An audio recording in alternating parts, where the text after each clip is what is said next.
Evangelho de Jesus Cristo, segundo escreveu o evangelista João, capítulo número 4, a partir do versículo 1, vamos ler a palavra do Senhor. Quando, pois, o Senhor veio a saber que os fariseus tinham ouvido dizer que ele, Jesus, fazia e batizava mais discípulos que João, se bem que Jesus mesmo não batizava, e sim os seus discípulos, deixou a Judeia, retirando-se outra vez para a Galileia, e era-lhe necessário atravessar a província de Samaria. Chegou, pois, a uma cidade samaritana chamada Sicar, perto das terras que Jacó dera a seu filho José. Estava ali a fonte de Jacó. Cansado da viagem, assentara-se Jesus junto à fonte, por volta da hora sexta. Nisto, veio uma mulher samaritana tirar água. Disse-lhe Jesus: dá-me de beber. Pois seus discípulos tinham ido à cidade para comprar alimentos. Então lhe disse a mulher samaritana: como sendo tu judeu, pedes de beber a mim, que sou mulher samaritana? Porque os judeus não se dão com os samaritanos. Replicou-lhe Jesus: se conheceras o dom de Deus, e quem é o que te pede, dá-me de beber, tu lhe pedirias e ele te daria água viva. Respondeu-lhe ela: Senhor, tu não tens com que atirar, o poço é fundo, onde pois tens a água viva? És tu porventura maior do que Jacó, o nosso pai, que nos deu o poço, do qual ele mesmo bebeu, e bem assim seus filhos e seu gado? Afirmou-lhe Jesus: quem beber desta água, tornará a ter sede. Aquele, porém, que beber da água que eu lhe der, nunca mais terá sede. Pelo contrário, a água que eu lhe der, será nele uma fonte a jorrar para a vida eterna. Quantos dizem amém? Amém. Quem disse amém, sente-se. Quem não disse, fica em pé de castigo.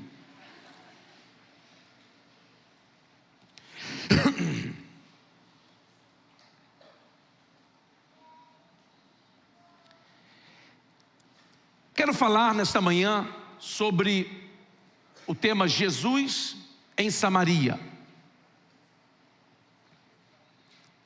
O texto que nós lemos, ele continua dizendo: a mulher disse para Jesus: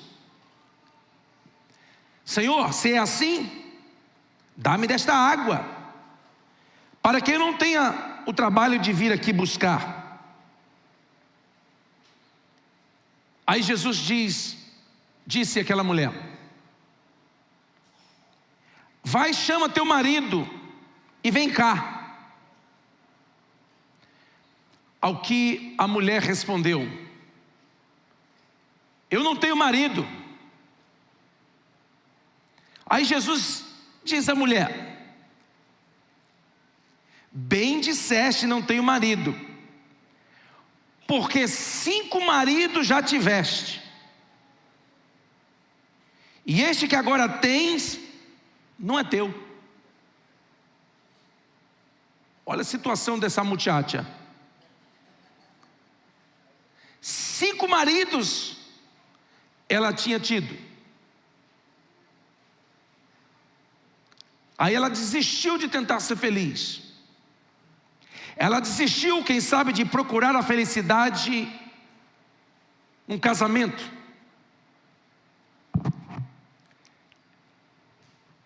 Aí ela se juntou com o marido de uma outra.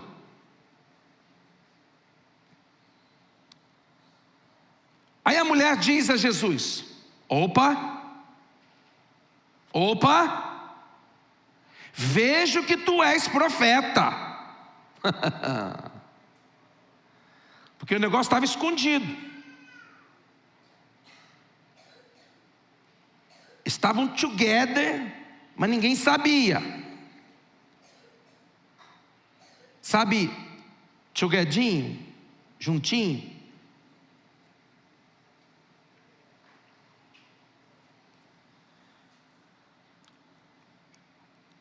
Aí ela diz: tu és profeta.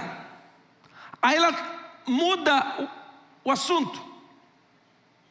Ela diz: Jesus, nossos pais adoraram neste monte aqui, Monte Gerizim. E os samaritanos construíram uma réplica bem inferior ao templo de Salomão no Monte Gerizim. Nossos pais adoraram aqui. E vocês judeus dizem que a adoração tem que ser lá em Jerusalém. Onde é o lugar? É lá em Jerusalém ou aqui no Monte Gerizim? Aí Jesus responde: mulher, podes crer-me que a hora vem quando nem neste monte, nem em Jerusalém adorareis o Pai. Vocês adoram o que vocês não conhecem. Nós adoramos o que conhecemos. Por quê? Porque a salvação vem dos judeus. As profecias apontam esta verdade. Aí Jesus vai além e diz: mas vem a hora, e já chegou, em que os verdadeiros adoradores adorarão ao Pai em espírito e em verdade. Tem verdadeiro adorador aqui? Se Jesus destaca os verdadeiros, é porque existem os falsos adoradores. Aí Jesus diz: Deus é espírito, importa que os que o adorem em espírito e em verdade. A mulher diz: eu sei, Jesus, eu sei disso.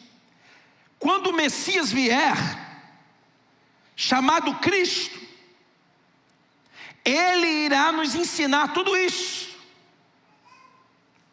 Jesus, no versículo 26, disse-lhe Jesus: eu o sou.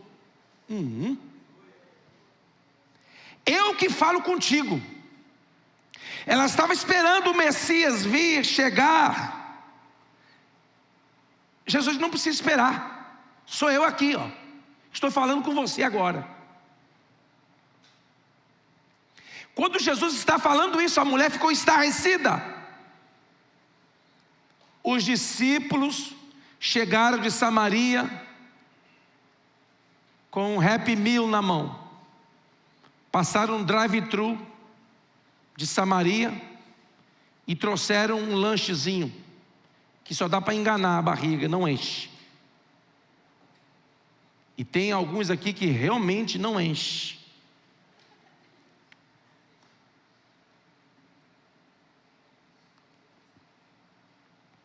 Os discípulos viram Jesus conversando com uma mulher, não falaram nada. Por quê? Porque não era costume os homens publicamente conversarem com suas mulheres, publicamente. Muito menos um judeu falar com um samaritano, ainda mais uma mulher.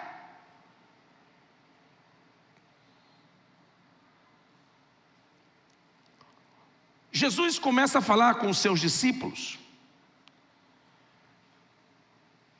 E os discípulos disseram: mestre, já passou de meio-dia, come, está aqui o lanche, vai esfriar, come.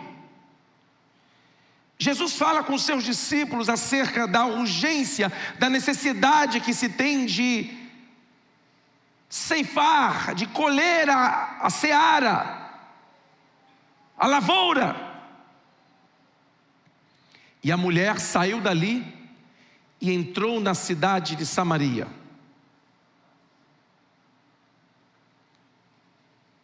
Versículo 39. Muitos samaritanos daquela cidade creram nele em virtude do testemunho da mulher, que anunciara: ele me disse tudo quanto tenho feito. Vindo, pois, os samaritanos ter com Jesus, pediam-lhe que permanecesse com eles. E ficou ali 2 dias. Muitos outros creram nele por causa da sua palavra. E diziam à mulher: agora já não é pelo que disseste que nós cremos, mas porque nós mesmos temos ouvido e sabemos que este é verdadeiramente o Salvador do mundo. Quantos dizem amém? Que história extraordinária a história desta mulher. Esse episódio aconteceu logo no início do ministério de Jesus, logo após Jesus ser batizado nas águas por João, ir ao deserto, ser tentado pelo diabo, voltar a Galileia, escolher os seus 12 discípulos, e ele desce para a Judeia, um período muito curto, porque o ministério de João durou aproximadamente 9 meses a 1 ano no máximo. Então foi logo no início do ministério de Jesus.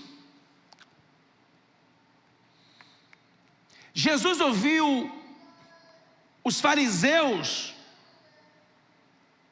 afirmando que agora, com este novo pregador que chegou, o pessoal está tudo saindo da igreja de João e indo para a igreja do novo pregador. O pessoal está tudo largando a igreja do pastor João e indo para a igreja de Jesus. E começou a haver uma disputa, e os fariseus notaram isso, que os discípulos de Jesus, que Jesus batizava mais discípulos do que João, ainda que Jesus mesmo não batizava, e sim os seus discípulos. Quando Jesus ouviu aquela disputa que havia, o que ele fez? Ele saiu. Por quê, pastor?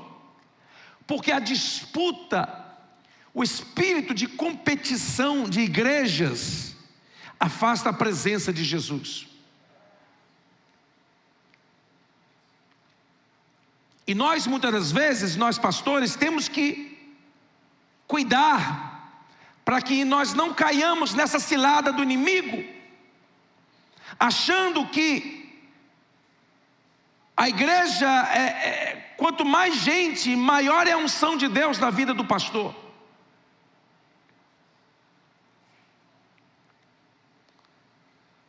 Eu me lembro que quando comecei aqui a igreja com 5, 10, 2 dúzias de pessoas, poucas pessoas reconheciam que eu era um homem de Deus, que Deus estava comigo, que eu estava na direção de Deus. Agora que a igreja cresceu um pouco mais, as pessoas dizem: agora é. No início, era o diabo que estava comigo, agora é Deus. Eu tenho uma boa notícia para você, principalmente para os crentes daquela época, de 2006, 2007, 2008. Tem algum aí dessa época ainda? É.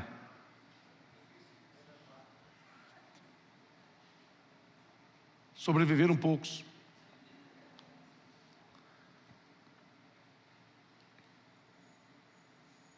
Não é porque a igreja aumentou que agora eu sou um homem de Deus, agora eu sou aprovado por Deus.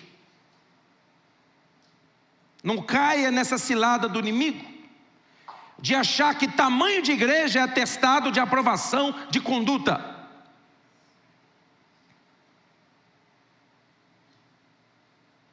Não caia na cilada de olhar o sucesso aparente e dizer: Deus está no negócio.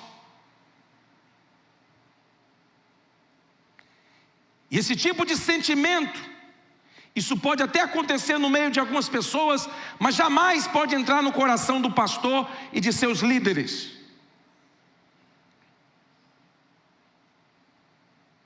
É por isso que eu pratico e exercito a generosidade com igrejas que estão nascendo aqui na região.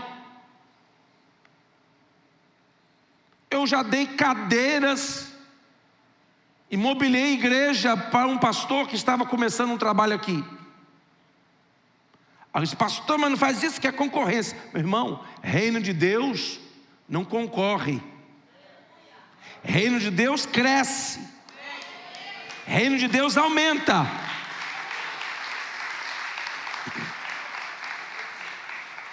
É claro que vem muitos aventureiros, e agora que a crise financeira e política, institucional tem se estabelecido no Brasil, a chamada para os Estados Unidos está aumentando. E a moeda 5 por 1, a chamada aumenta ainda mais. Porque aqui 100 crentes vale 500, 1000 no Brasil. A conta que eles fazem. Mas esses são mercenários. Esses vocês nunca me verão ajudando esse tipo de gente. Quando se divide igreja e forma igreja a partir de outra divisão, você pode ver, nossa igreja está fora disso. Há uns tempos atrás veio uma igreja dessa formada aí de divisão e queria congregar aqui, porque nós não temos culto domingo à noite. Diz: pastor, te pagar aí $4.000 por mês só para mim usar os domingos. Meu irmão, não é um bom negócio? $1.000 por semana para a igreja ser usada durante 2 horas no domingo? E olha que era numa época que eu estava precisando. Vou te ajudar muito. Falei: qual igreja você é? Falei: não dá não. Mas por quê? Porque eu não participo, não apoio esse tipo de movimento. Porque uma igreja que apoia, um crente que participa de uma igreja de divisão, ele é um crente que vai ficar doente, porque o espírito que é ministrado na igreja está adoecido. Aí a pessoa, já vi aqueles crentes que nunca saram, ficam doentes a vida inteira, porque eles são ministrados por pessoas doentes, enfermas espirituais. E é meu dever como pastor manter a água que você mata a tua sede espiritual, correndo do trono de Deus, limpinha, sem obstáculos. É meu dever como pastor fazer com que todos que venham a esta tribuna sejam homens ou mulheres de Deus, que venham abençoar a sua vida, que não estejam atrás da sua carteira.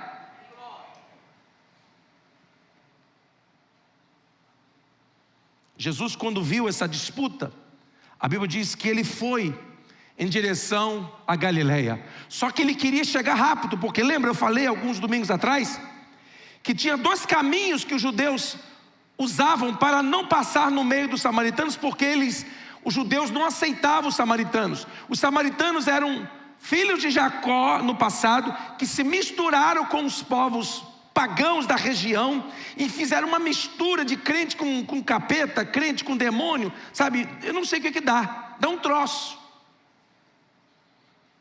dá samaritano. Aí os judeus falam: não, esse não é irmão, não dá paz do Senhor para esse povo é primo.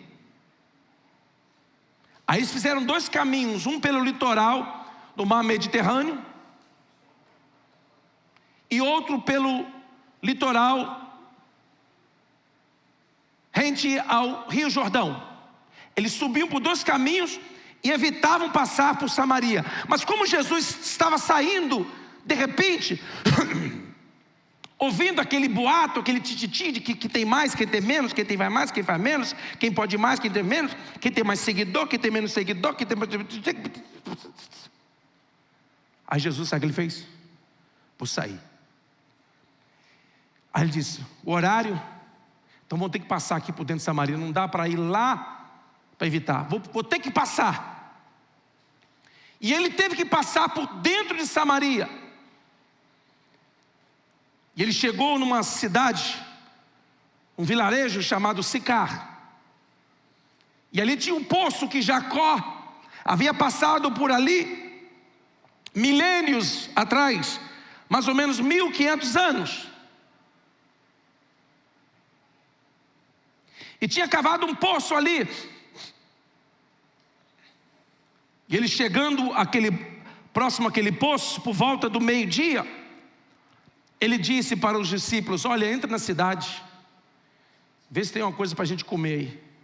Eu fico só imaginando a situação dos 12 discípulos que não se davam bem, que tinham discriminação racial pelos samaritanos, que não dava paz do Senhor, não dava shalom, entrava lá com a cara feia na mercearia e tinha que comprar e ficar de olho pro samaritano não cuspir na comida e não fazer raiva nele.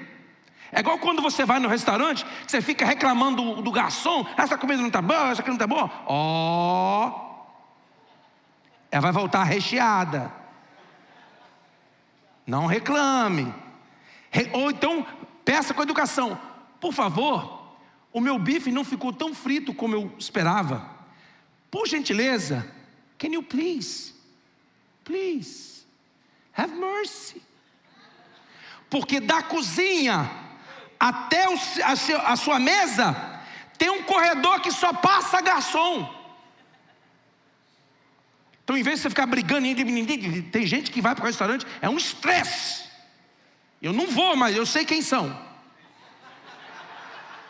Eu não vou com esse tipo de gente. Não adianta me convidar. Não vou, estou bem, estou com fome na hora do almoço. Porque andar com gente estressada é ruim pra caramba. Vai comer. Aí pergunto os irmãos a trabalhar de garçom. Que aqui eu não conheço muito garçom não, mas no norte eu conhecia muito. Você vê o que eles fazem com o seu steak, você não sabe. Aí você come depois: agora tá bom. Aí ele: of course. Foi eu mesmo quem preparei esse steak agora. Então já vai todo mundo calminho para os restaurantes a partir de hoje, né? Não brigue com o garçom, você vai se dar mal. Você pega ainda um filisteu ainda, você pega um samaritano, pronto. E os 12 homens entraram na cidade, não convidaram ninguém para conversar com Jesus que estava lá fora. Não falaram de Jesus para ninguém. Não anunciaram que o Messias estava lá fora da cidade.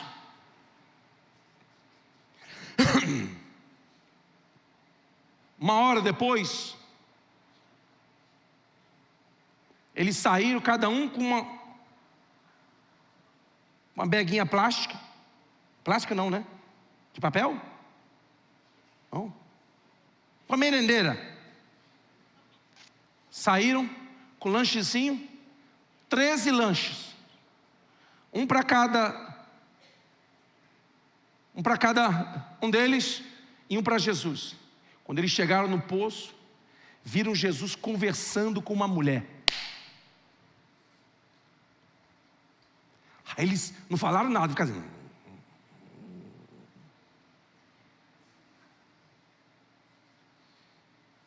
A mulher, quando viu aqueles 12 chegando com aquela cara assim, que você consegue ler na cara da pessoa, mesmo que tenha uma barba, você consegue ver.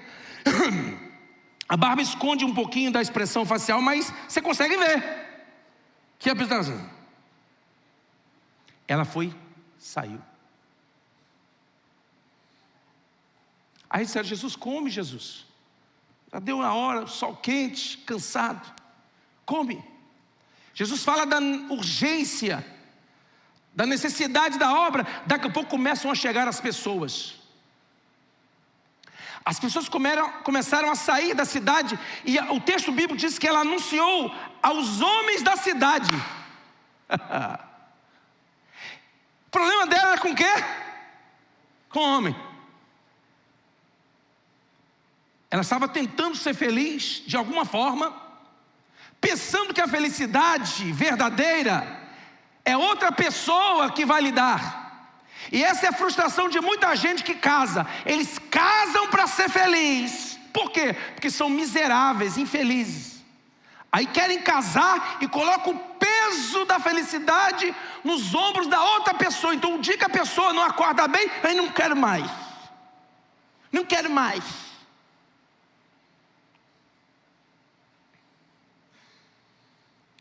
Aí eles descobrem, as mulheres descobrem, que o homem é tudo igual.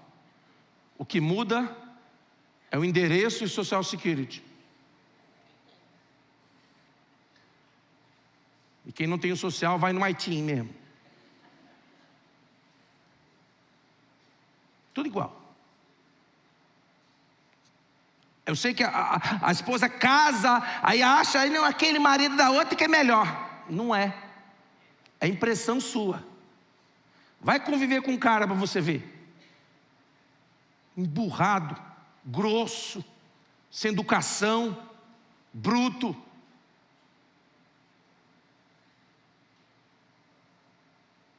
E a mulher estava tentando ser feliz. Só que a verdadeira felicidade não está no casamento. Apesar de ser maravilhoso quando você acerta. Quando você casa com a pessoa,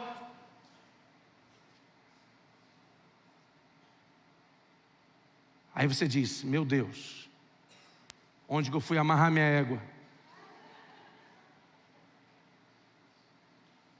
O que eu fui escolher esse jagunço, Senhor? Você escolheu? O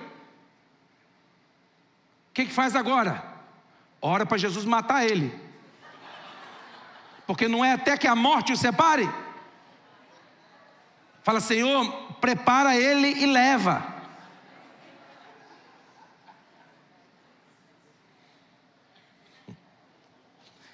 Não pode falar nada, né, irmã? Olha só para cá assim, ó. Nem se move. Nem cutuca, nem fala nada, fica quietinho.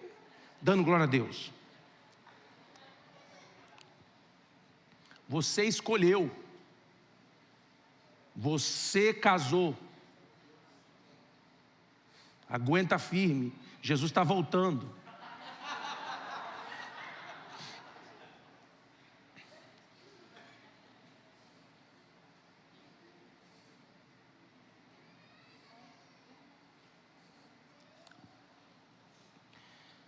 Quais são as lições que eu aprendo nesse texto?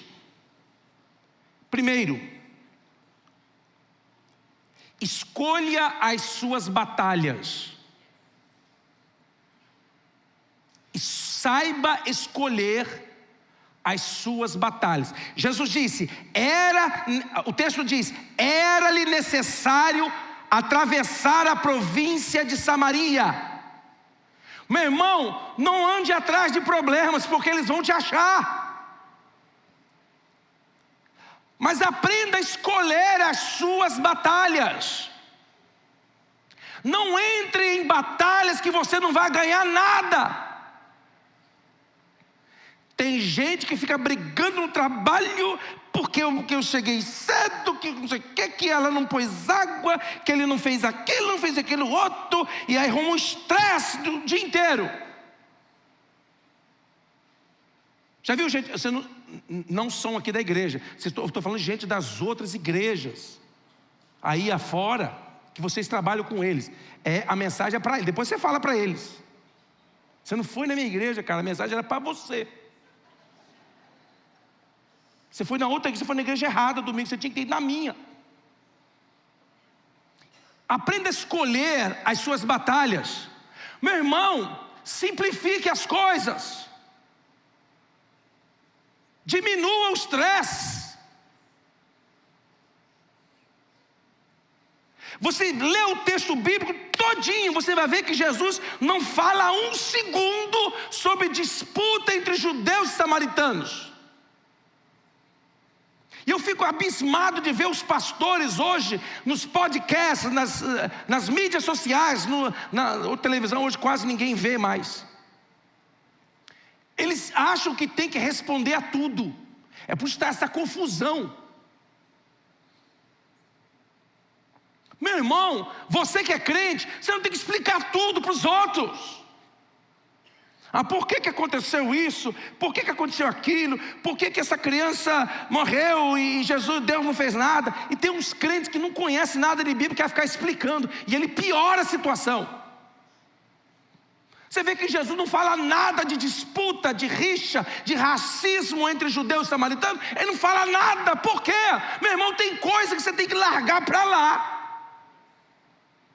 Você tem que saber escolher as batalhas que você vai entrar. Porque senão, quando você enfrentar os verdadeiros desafios para você, você já vai estar cansado.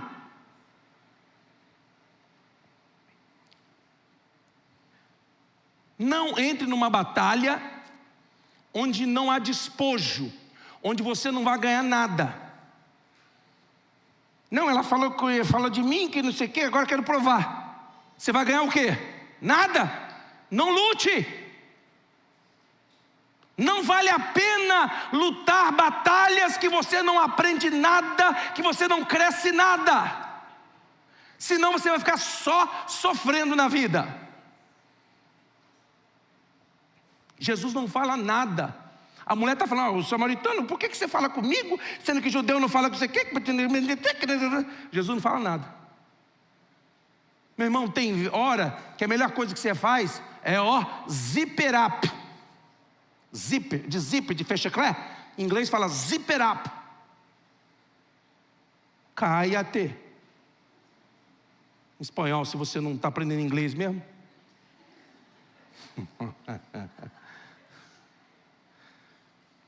Já que não speak English.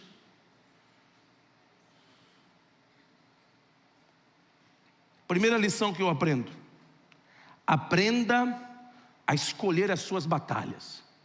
Veja algo que você precisa batalhar, que vai fazer você crescer, amadurecer, aí lute, aí ore a Deus, aí peça a direção de Deus. É igual briga de crente. Briga de crente, sabe o que dá? 0-0. Porque Deus vai ficar do seu lado contra o seu irmão? Deus vai agora defender você, arrebentar. Senhor, prova que o Senhor está comigo. Arranca os dentes da frente dela, Senhor. Mostra que o Senhor é Jeová na minha vida, que ela se arrebente toda para aprender que o Senhor é comigo. Meu irmão, esquece isso. Não adianta orar, senão você acha que Deus vai ficar judiando o seu irmão porque você não soube perdoar.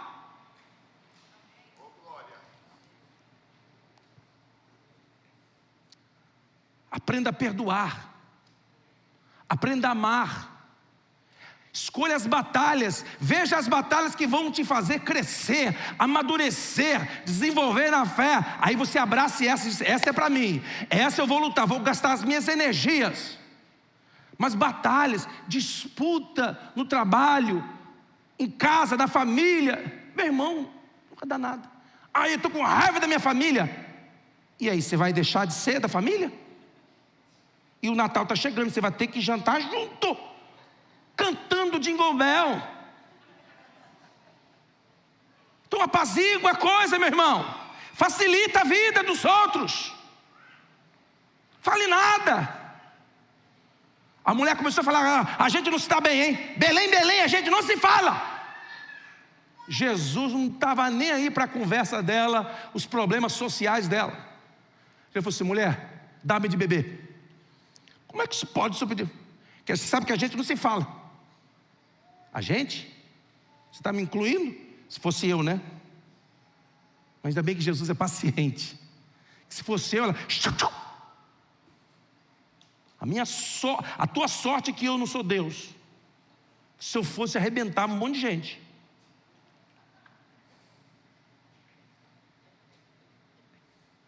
Não entre em batalhas que você não vai ganhar nada.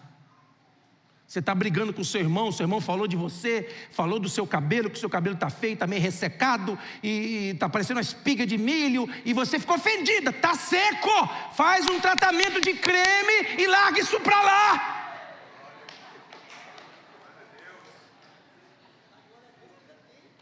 Tem gente que fica magoada com coisas bobas, não sabe escolher as batalhas.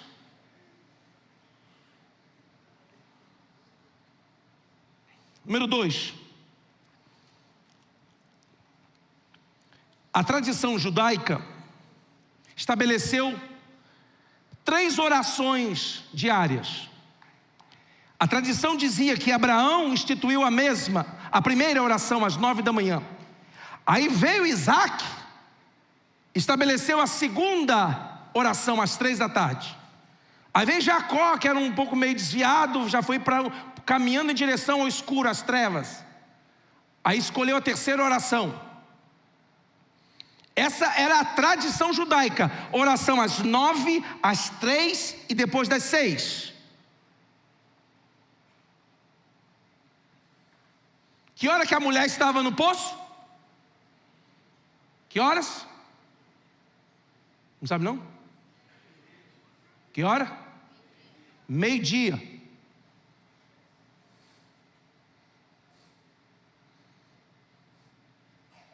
Mas não era na hora da oração. Não era. Porque as mulheres da época, elas saíam para pegar água de manhã. E elas disseram: vamos largar essa sem vergonha, essa safada, tomadora de marido dos outros, essa interesseira. As mulheres iam cedo e ficavam vigiando para saber se o marido saía para buscar água. Sabe que é a mulher que fica em cima, marcando igual o zagueiro? O marido. E alguns maridos precisam mesmo, que são sem vergonhas. Mas sabe aquelas que são doentes, que ficam olhando o telefone para saber com quem ele conversou, quem conversou, por que falou? Falou hi, você está muito alegre, por que você está falando hi? Não, é H-I. Não é hi, não, é I.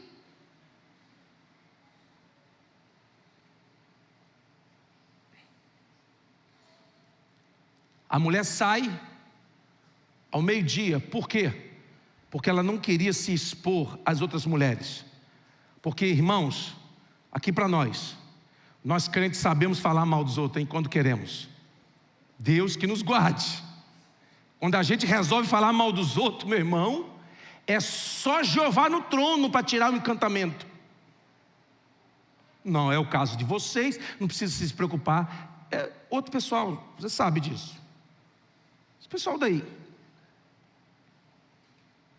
Quando você cria o hábito de falar mal dos outros, você atrai para a sua casa a doença e a pobreza. Todo crente murmurador que eu conheço é pobre, lascado, quebrado, falido, emperebado. Todo que eu conheço. Todo crente que tem um hábito de ficar falando mal dos outros, ele é ruim, ele é encardido, ele é azedo. Ele acorda de manhã, chuta o gato. Ele acorda de manhã, sai na rua, sai fechando os outros. Vai trabalhar, chega lá um estresse. Porque tem o hábito de falar mal dos outros.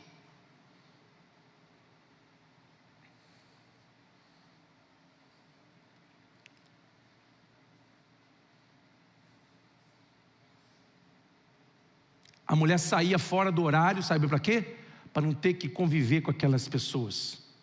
É ruim demais conviver com as pessoas que são falsas. Pessoas que a gente vira as costas, está falando mal da gente.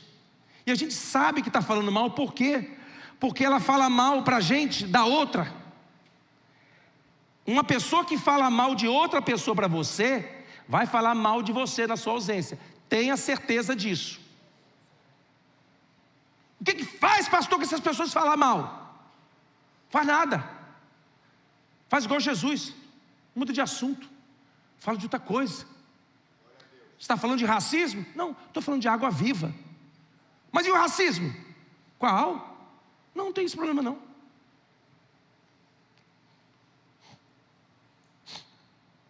Jesus diz para ela: mulher, chama o teu marido. Por que Jesus mandou ela chamar o marido, sabendo que o marido que ela estava não era dela? E já tinha tido 5. Por quê? Por quê? Porque quando Jesus começa a tratar a nossa vida, Ele vai mexer lá nos nossos traumas, na nossa ferida, naquilo que nos machucou. Porque foi ali que se abriu um poço de amargura, de tristeza, e às vezes as pessoas ficam bebendo desta água do passado, água parada, água rota, as experiências traumáticas do passado, e aí fica querendo viver no presente com experiências do passado. Esses dias atrás eu encontrei uma pessoa que disse: pastor, eu estou congregando aqui, mas eu não gosto de pastor. Eu nem sei se está aqui também, se não tiver também não estou nem aí.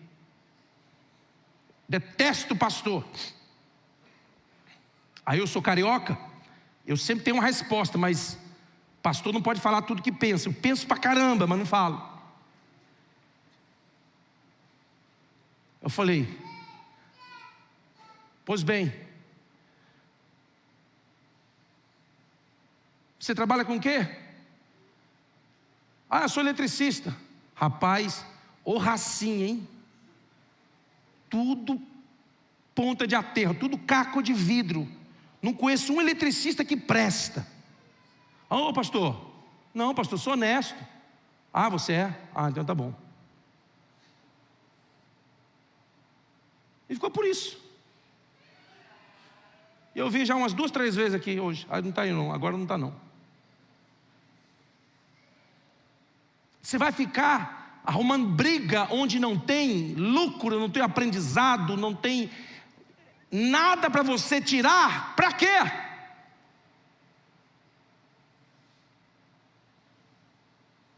Jesus disse: chama o teu marido,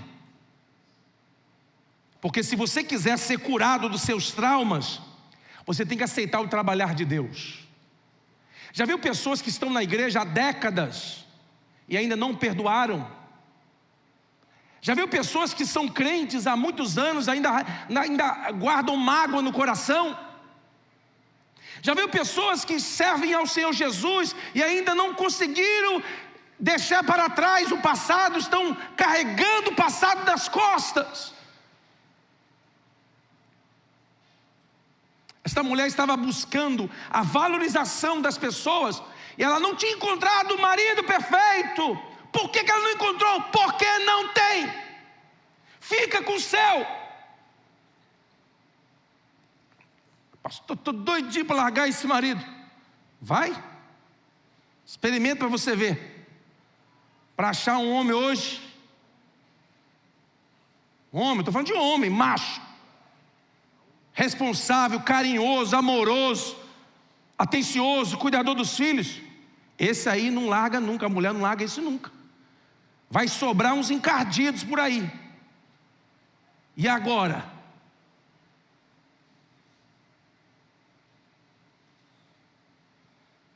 Pastor, eu vou largar porque eu vou querer uma mulher melhor que a minha. Vai, larga para você ver como é que a situação está crítica aí fora.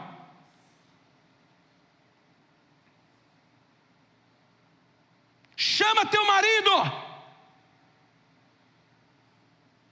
Jesus mexeu na ferida. Aí ela teve que confessar. Quando ela disse: não tenho marido, Senhor, ela teve que confessar. Aí Jesus disse: você falou a verdade, porque você já teve 5 casamentos, e agora você desistiu do casamento, você parou de procurar a felicidade no casamento, você agora não casou mais, só está together.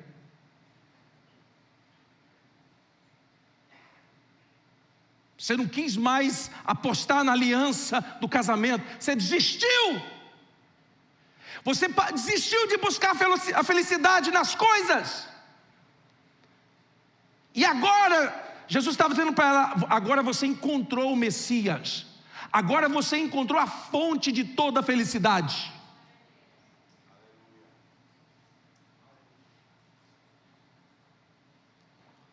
Versículo 39.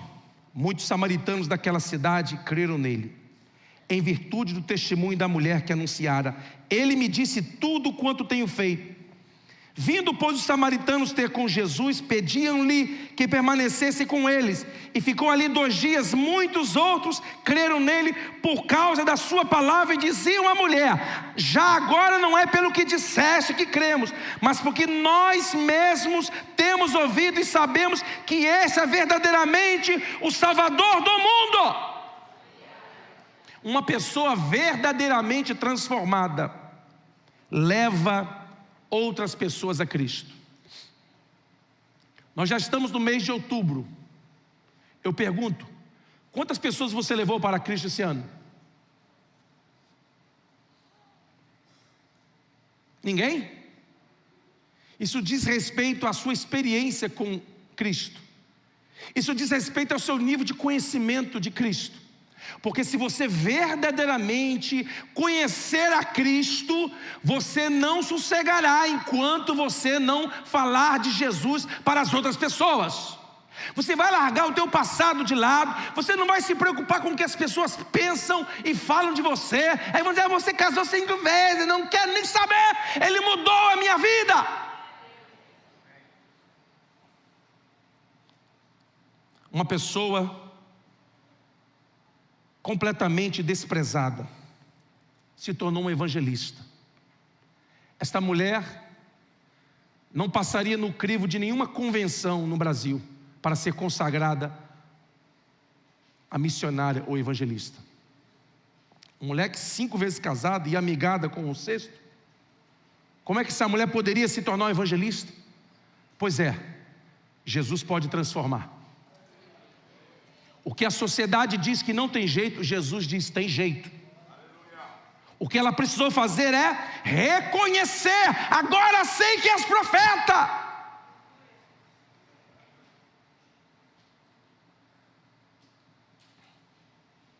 Fazer a obra de Deus sem uma experiência real com Jesus é cansativo, estressante e frustrante. Sabe essas pessoas que se cansam de fazer a obra de Deus? Ai, cansei, vou tirar um ano sabático, vou desestressar, desintoxicar de crente.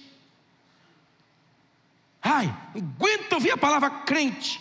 Eu já vi pastor estressado com crente, então não é pastor. Como é que pastor vai se estressar com ovelhas, sendo que ele é pastor de ovelhas? Sabe o que estressa no ministério? É a falta de uma experiência verdadeira e genuína com Jesus. É a falta de conhecimento que temos de Jesus.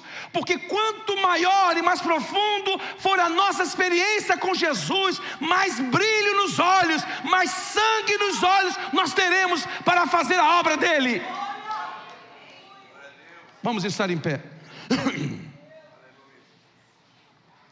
Quando você tiver uma verdadeira experiência com Jesus, a obra de Deus não vai te cansar. Ser crente não vai te cansar. Sabe aqueles crentes que dizem: não vou na igreja, ai, que estresse, esse pastor também exagerado com esse tanto de culto, 2 cultos por semana, está quase me matando.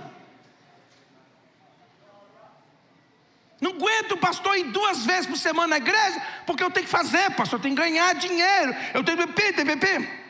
Esse é crente que não teve uma experiência com Jesus. Porque o crente que tem uma verdadeira experiência com Jesus, ele tem prazer de falar de Jesus, ele tem prazer de levar as pessoas a Cristo, ele tem prazer de falar no trabalho sobre Jesus, ele tem prazer. As pessoas vão dizer: mas você é casado 4 vezes, 5 vezes. Não importa, olha, o meu passado Jesus já sepultou, ele fez tudo novo, eu sou uma nova criatura.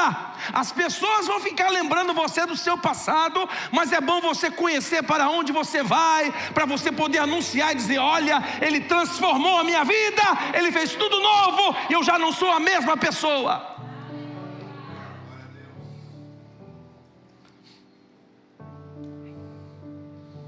Tem pessoas que gostariam de estar sentadas no lugar que você está. Eu tenho testemunho de pessoas aqui que moram longe e gostariam de congregar aqui, sentar aí junto com você. Gente que mora longe, diz: oh meu Deus do céu, como é que eu vou fazer?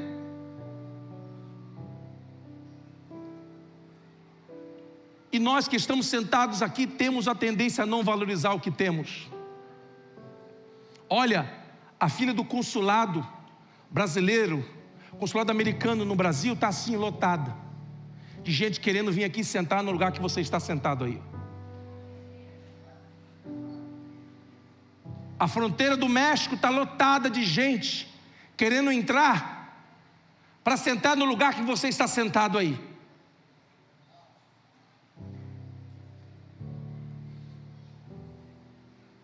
Valorize o que Deus te deu. Valorize a casa que Deus te deu. Valorize a igreja que Deus te deu. Olha esse grupo de jovens, o século 21, um grupo de jovens aqui que passaram 4 dias mergulhados na presença do Senhor. Olha os nossos adolescentes, as nossas crianças. Veja que é Deus que está fazendo isso, gente. Isso aqui não é obra de homens. Isso aqui é Jesus que deu a estas pessoas água viva para beber. É por isso que você vê as crianças cantando na igreja. É por isso que você vê os adolescentes cantando na igreja, os jovens cantando na igreja. Que é isso? É a presença de Jesus. Uma verdadeira experiência com Jesus muda tudo. Pastor, mas por que as pessoas ficam sempre falando quem eu era, o que eu fiz? As pessoas sempre farão isso, sempre irão apontar para o seu passado, porque não conhecem o futuro que Deus estabeleceu para você. Mas se você tiver uma verdadeira experiência com Jesus, você terá prazer de convidar as pessoas. E eu glorifico a Deus nessa igreja, porque todos os cultos, não é só o domingo não, todos os cultos tem visitante aqui na igreja. Eu falo assim, que coisa maravilhosa.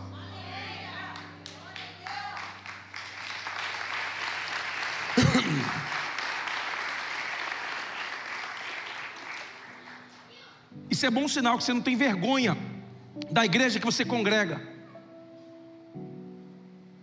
Eu me lembro um tempo em Bosque que eu congregava, que os cultos tinham uns troços tão doidos que eu tinha vergonha de chamar os outros.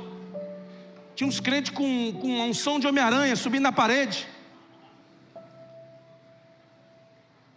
Eu não chamava.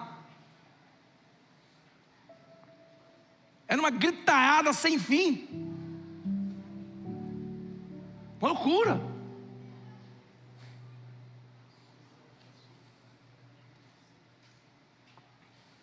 Mas você convida, sabe por quê?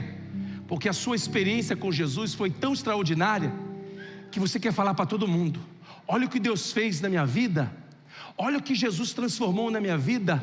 Eu sou uma nova pessoa, já não sou mais a mesma pessoa. Deus fez tudo novo. Antes de encerrar, eu quero dar a oportunidade a alguém, quem sabe nesta manhã, que precisa ter uma experiência verdadeira com Jesus. Quem sabe você é religioso há muito tempo. Quem sabe você é apenas frequentador de igreja há muito tempo, mas você quer ter uma verdadeira experiência com Jesus. Você vai precisar fazer como essa mulher: eu preciso. Vejo que és profeta, sei que o Senhor me ama, eu sei que o Senhor tem um plano na minha vida, eu aceito a tua vontade. Eu não quero mais viver no pecado, eu quero renunciar ao passado, eu quero renunciar às tentativas frustradas de relacionamentos que não deram certo. Eu quero levantar minha cabeça, eu quero que Deus faça tudo novo na minha vida. Se você quer entregar a sua vida a Jesus, dê um sinal assim. Se há alguém que quer entregar a sua vida a Jesus, dê um sinal assim. Nós queremos orar por você, é o que nós podemos fazer. Porque quem transforma é o Senhor Jesus. Quem muda a vida é o Senhor Jesus. É Ele quem perdoa. É Ele quem transformou a vida daquela mulher samaritana. Ele é o mesmo, está aqui, e Ele quer transformar a sua vida, fazer de você uma nova pessoa. As pessoas vão apontar para o seu passado, para o seu erro, sim. As pessoas vão te acusar, sim. Mas você já não é o que você era, porque Jesus Cristo fez tudo novo na sua vida. Se você quer essa nova vida, aí onde você está, levante a sua mão, eu quero orar por você. Se há alguém, tem alguém? Não vou insistir muito. Lá atrás temos uma mão ali, temos outra mão ali, outra mão lá atrás, outra mão ali.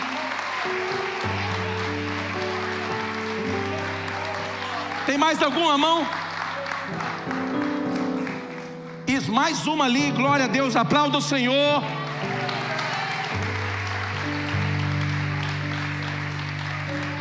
É o Senhor Jesus quem pode mudar a sua vida. Religião não muda a sua vida, tradições humanas não mudam a sua vida, mas Jesus Cristo continua mudando a sua vida.